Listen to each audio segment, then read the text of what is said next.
জাতীয় পতাকা হাতে মেদিনীপুরের রাস্তায় পদযাত্রায় নেতৃত্ব দিলেন সাংসদ জুন মালিয়া।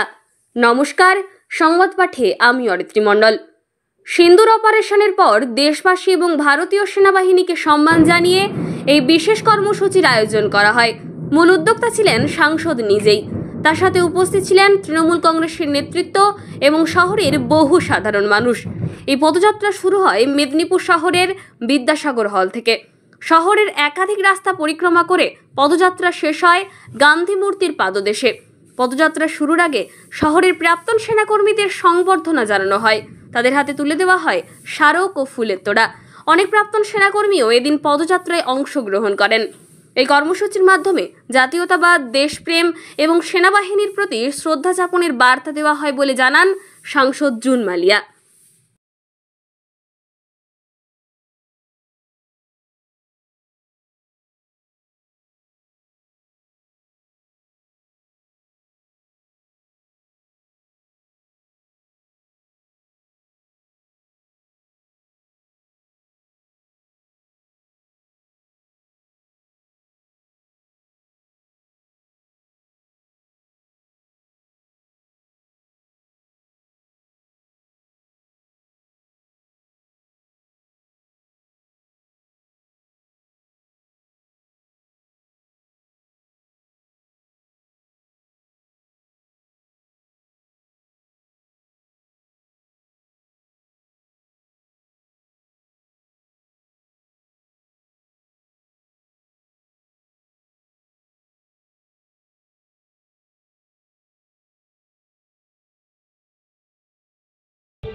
মোকাবিলায় ভারতীয় সেনাবাহিনী, স্থল সেনাবাহিনী, নৌ সেনাবাহিনী, বিমান সেনাবাহিনী প্রত্যেকটি সেনা যেভাবে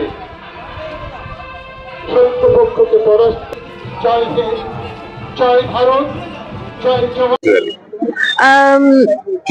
Today our leader, our Supremo Mamata Bandyopadhyay has instructed that throughout the district of West Bengal, every block, every urban areas, we are going to do a patriotic rally. This is a tribute for our Indian armed forces who have fought so valiantly in our during the Operation Sindoor.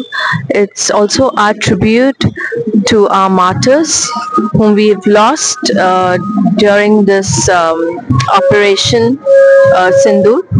So this is our way to show that we are extremely proud of our Indian Armed Forces, the way they have performed, with the precision they've performed. It's our way to show our gratitude to them. Vande Mataram, Jai Hind. Pakistan का प्रधानमंत्री ने स्वीकार कर लिया कि भारत का army हमारा इसका मारा, क्या बताएंगे? जो एयरफोर्स है उसका हमारा आर्मी गया था।